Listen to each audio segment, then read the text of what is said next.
ఇదేంటంటే భవిష్య పురాణంలో ప్రతి సర్గ పర్వము ప్రథమ ఓకే ఖండంలో ప్రథమ ఓకే ఖండంలో ఉన్న అధ్యాయం పేరు మ్లేచ్ఛ వంశీయ రాజవర్ణన, మ్లేచ్ఛ భాషాదుల సంక్షిప్త పరిచయం.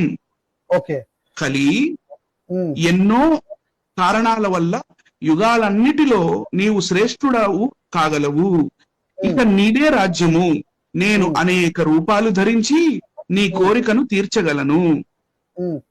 ఆదాము నామము గల పురుషుడు. కరెక్టే విన్నారు మీరు, ఆదాము. ఆదాము అండి. అబ్బా, బైబుల్ బైబుల్ ఇక్కడేం చేస్తాడండి అనిల్ గారు? లాస్ట్ లో చెప్తాను ఇక్కడ ఏం చేస్తుందో సార్.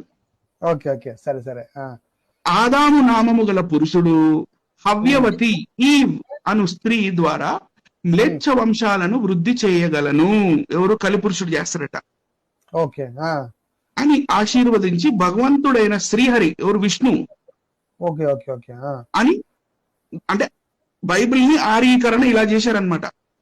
ఓ, బైబిల్ ని ఆరీకరణం చేసే పద్ధతి. ఓకే, అంటే బౌద్ధుని ఎలాగైతే లోపల లాగేసుకున్నారో బైబిల్ కూడా లోపల లాగేసుకుందాం చూస్తున్నారేమో డౌట్ నాకు. దేవుడు భాషలు తారుమారు చేశాడు కదా 11వ అధ్యాయంలో. అదనమాట. ఇది ఏం రాశి అంటే నీవుని భక్తికి సుప్రసన్నుడై మహావిష్ణువు వాని వంశాన్ని చక్కగా వృద్ధిపరిచాడు.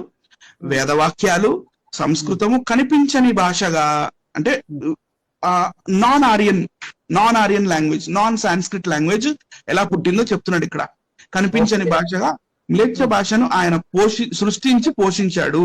నీవుడు ఈ జ్ఞానంతో బ్రాహ్మీ లిపి నుండి, ఇదేంటి అశోకుడి కాలంలోని బ్రాహ్మీ లిపి ఇక్కడ ఏం చేస్తుంది?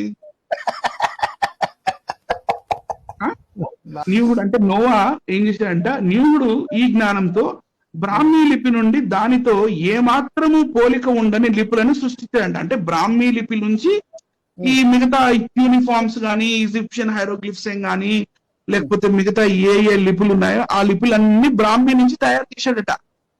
కాదండి, భాస్కర్ రాజు గారు ఇది చూసి ఫాలో అవుతున్నారేమో, మనకు చెప్తున్నారేమోనండి అనిల్ గారు. సార్, ఏది ఫాలో అయినా బ్రాహ్మీ లిపి అశోకుడి కన్నా ముందు ఉందని ప్రూవ్ చేయగలగాలి కదా.